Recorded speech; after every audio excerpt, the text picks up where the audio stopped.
I'm Alicia Varani. I'm director of the Criminal Justice Program here at UCLA School of Law.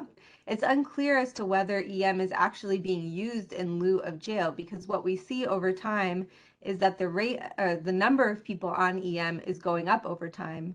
And at the same time, the number of people who are held in pretrial detention in LA County jails is also going up. Short of recommending the end of both EM programs, there are a few other moves this commission may choose to make. The focus is on our pretrial EM and supervised release program. It's an option in lieu of custody. It's the least restrictive. We've heard some comments, some concerns. Individuals are allowed to work. They're allowed to look for employment. They're allowed to go to their medical appointments. They're at home. They could change their address. They could go to appointments. They could go to grocery stores. And we're supporting the jail reduction efforts. That's part of our county mission. I move that we direct commission staff to work with probation to request all of the information and data that Professor Villani requested, and that we also request that same information for electronic monitoring of juveniles for the 4 different categories of programs that Director Giron talked about.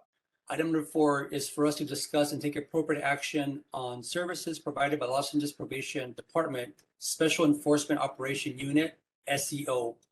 The SEO is tasked with compliance checks, and this is for AB 109ers, adult probationers, Prop 63 folks. We have folks that work task forces and with CLEAR out of LAPD. So on a typical compliance check operation, there is an investigating officer, which is one of our DPOs of SEO. They use PGIS to actually look at the folks under our jurisdiction in this certain area that they will be doing compliance checks on.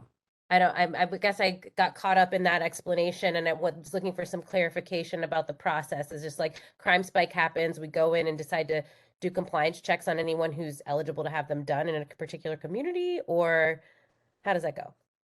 So here's an example. There might be in this certain area a crime trend for stolen cars, right?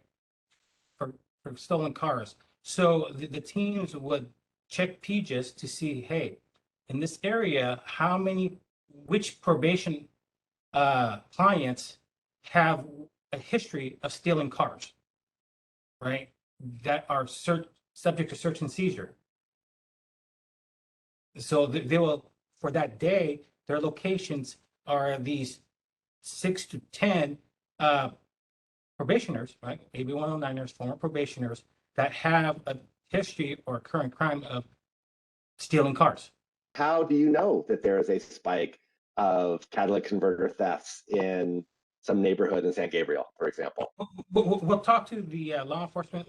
There's media out there, right? Or we hear about it on the streets. Or it might be a DPO record saying, hey, my client just came in and he said, hey, something's going on in that neighborhood. So we get intel from all over the place, different sources.